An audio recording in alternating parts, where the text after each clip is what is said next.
to get through what I have to say.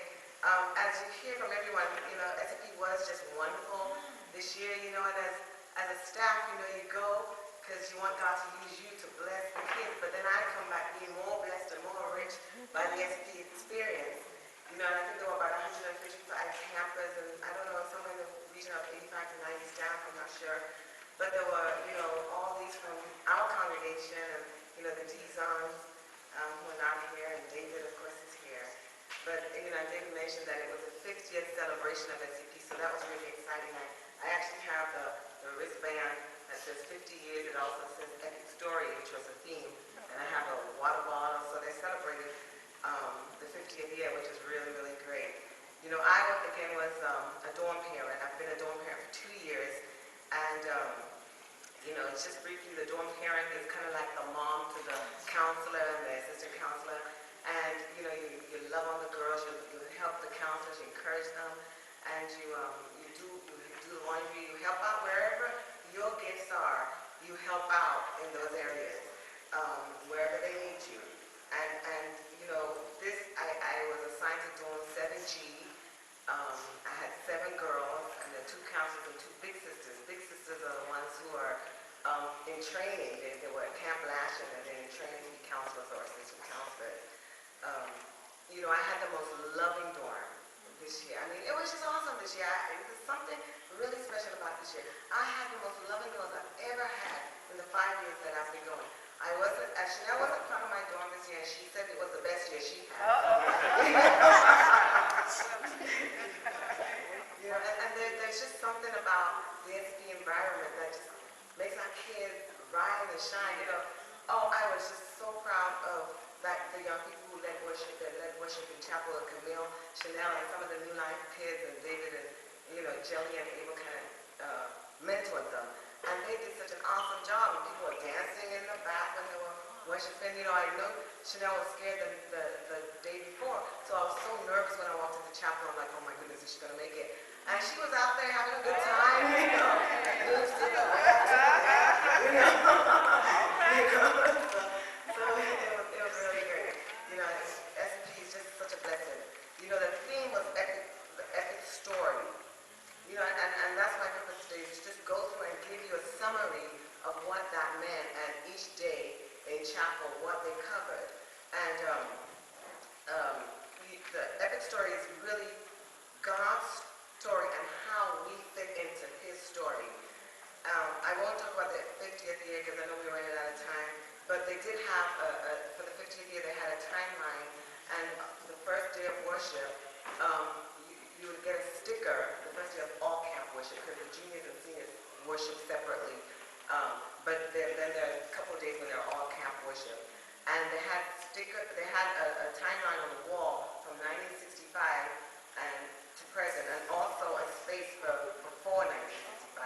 And so on the day you got a sticker, and you went and put your sticker on the year that you were born, and so that's when you came into the story, not just of SCP, because SCP is just part of God's bigger story. So it's like when you came into God's story. So it's really cool. But the goal of the epic story theme was to help the campus see that they are part of something much bigger than themselves. That they're part of God's story. And the point was to help them to develop their own stories, now knowing God in the beginning, in the middle, and the end of their stories. We had 2 dynamic speakers. Mike Jacobs, he spoke with the seniors, so I didn't get to hear him much this year. I heard him last year. Awesome. But Joe Casario, who's another awesome speaker, he spoke to the juniors this year. And Chanel said he was very good at just breaking the material down. Because, they're pretty high concepts for them to grasp. And he was able to break it down through videos. He used a lot of videos like Star Wars and, and other visuals to help them to understand what he was trying to convey.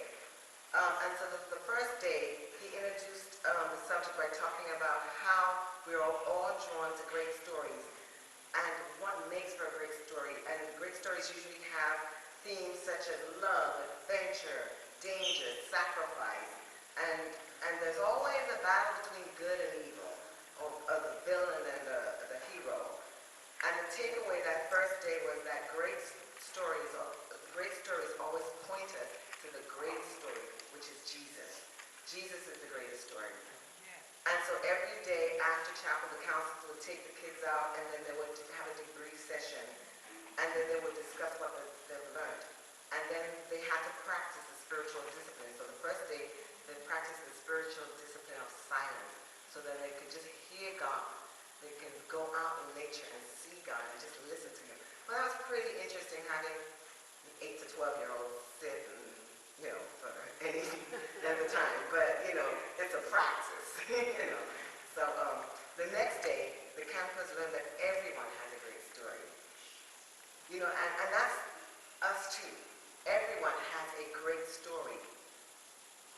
But sometimes we don't think that. We don't think that. We think that sometimes our lives are boring, But our story needs to be rediscovered and seen in the light that our story is the story that God is writing about us. So our story is exciting when we think of it that way. And sometimes our story may not seem great because we don't see the whole story. That's one of the things that Joe was trying to bring out, because we don't see the whole story. And he illustrated this by using a puzzle. And so he took, I don't know how many pieces the puzzle was, but he showed us one piece of the puzzle. And he says, do you know what that picture is? And we were like, of course not. And then he had 7 pieces of the puzzle, still no clue whatsoever. And then he had maybe 30 pieces of the puzzle. And then you could kind of make out a few things. You could see a tree here, and then you could see some water here, but you still didn't see the whole picture.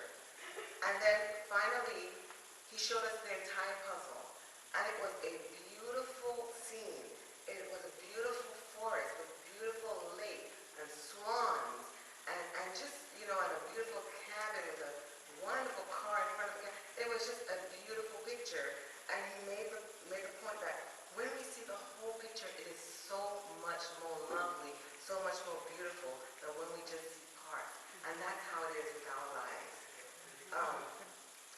And so he emphasized the importance. He emphasized the kids, as Chanel said, that they are just as important in God's story as Moses, as David, as Adam and Eve.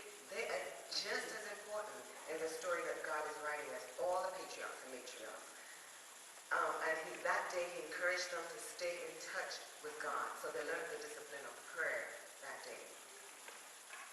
The third chapel session, the campus learned that one chapter of their lives does not tell the whole story. Our lives consist of good experiences and bad experiences. But we're not defined by that. That's not what defines us. Just as one scene from a movie is not the whole movie, and one scripture is not the whole Bible, one chapter of our lives is not the whole story. All the chapters make up our story, but even that's not the whole story. Even all our entire life is not the whole story. Because remember, we are part of God's story. And typically, he explained that there are 3 parts of a story. There's the past, which are also the backstory. There's the current story, and there's the future story. So on day 4, he explored the backstory. And the backstory is a part of the story that leads up to everything else, the current story. And sometimes we allow our backstory to define us. We allow it to define us as like that, something terrible happened to you, and you can go around just down and out, because you're making that define you. We may have terrible past, but it doesn't define us. Many characters of God's epic story had terrible backstories. We can think of a few, like the woman at the well. She had 5 husbands, and she was living with a man, Then there was the lady caught in adultery. That wasn't a great story. But did that define her? God forgave her. And she had a new lease on life. And then there's the Apostle Paul. He was a murderer of Christians. But what did God do with him in the end? You see, it doesn't matter that we've had a terrible past, because God is the author of our story. But something even more important about the backstory is that there is something more, because our backstory is just not, like I mentioned before, not just the life that we live in now. It goes back even further. It goes back before the beginning of time, before our lives.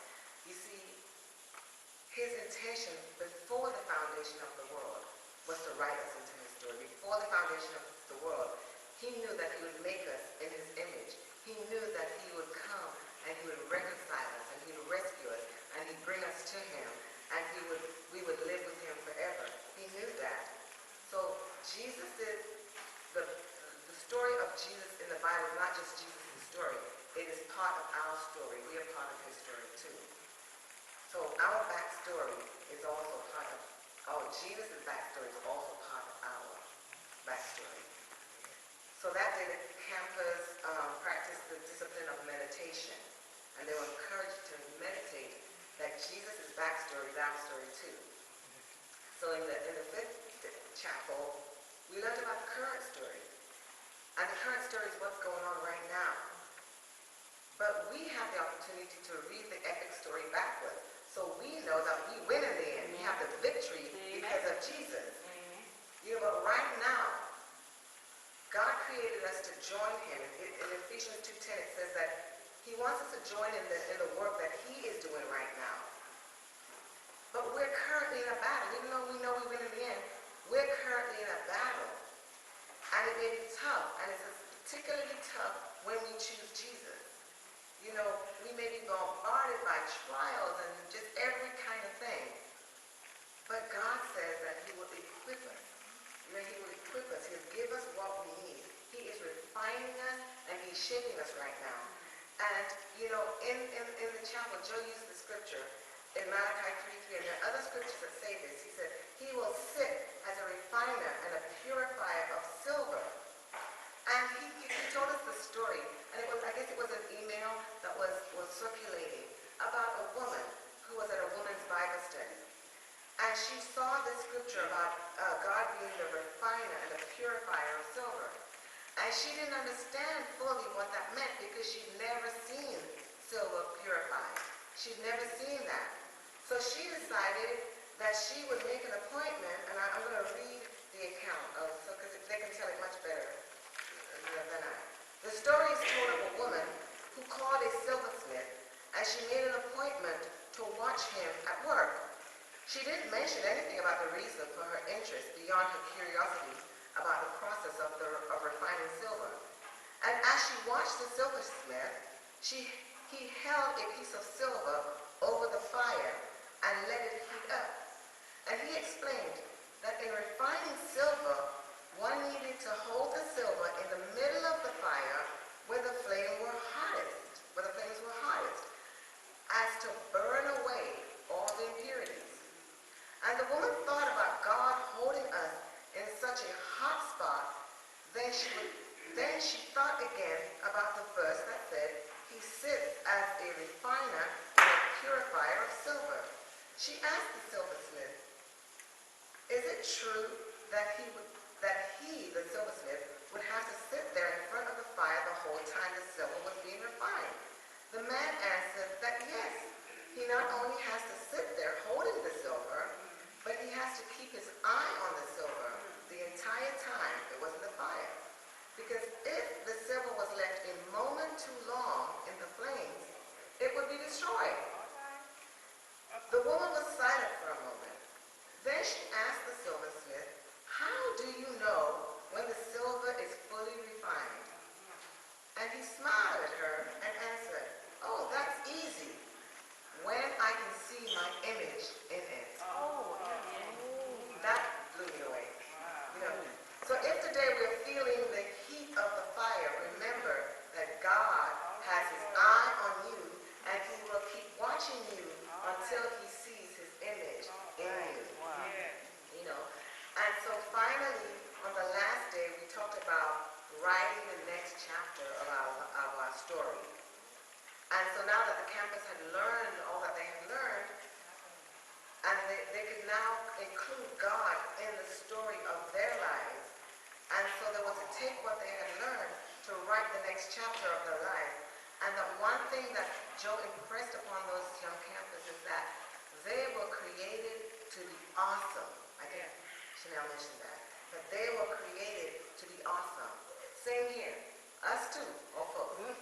We are created to be awesome. And so knowing that, we should go out, we should worship more, and we should, we should just go and do great things for God, knowing that we were created to be awesome. We're not boring, are we? No. So SCP was a really great experience, and it was an epic story about sharing your backstory and what have you. And God used me twice this camp to share my backstory. One first to my counselor, because she was having a hard time. And the first year I went there, I had such a hard time. It was so overwhelming. I didn't want to go back. And I was able to share my experience with her to encourage her. So, as a adult parent, you don't know what age you are. God can use you. Even if it's just to share a story. The very next day, I saw another assistant camper. She was so emotional. I didn't know what was wrong with her. I asked her. And it was something that she was going through. I was able to share part of my backstory to encourage. God can use you. No matter if you're 95 or 100, God can use you to encourage the youth at SCP or grown-ups at SCP. So I just want to thank, Anna and Mark Stapleton. They do such an awesome job every year. Just so glad that they allow God to use them, because it's no easy task to do this. If you know what goes on behind the scenes, the stress and I just want to thank the other congregation also for helping to scholarship our young people. I want to thank the Women of Action, because I know they raised some money, and KK's kids benefited from that. And I want to thank KK because she's so Johnny on the spot. We needed senior campers. I'm like, KK, do you have any nieces, any teenage nieces? They need teenage senior girls. Her 2 nieces, and because of the money that was raised by the Women of Action, they were benefited from that. And she transferred from all over the world. And then I just want to thank my husband, because every year he takes 2 Saturdays out. He drives how many miles? There and back. Because he can't go right now, he feels that that is his part of participating in this. So I want to give a shout out to my hubby.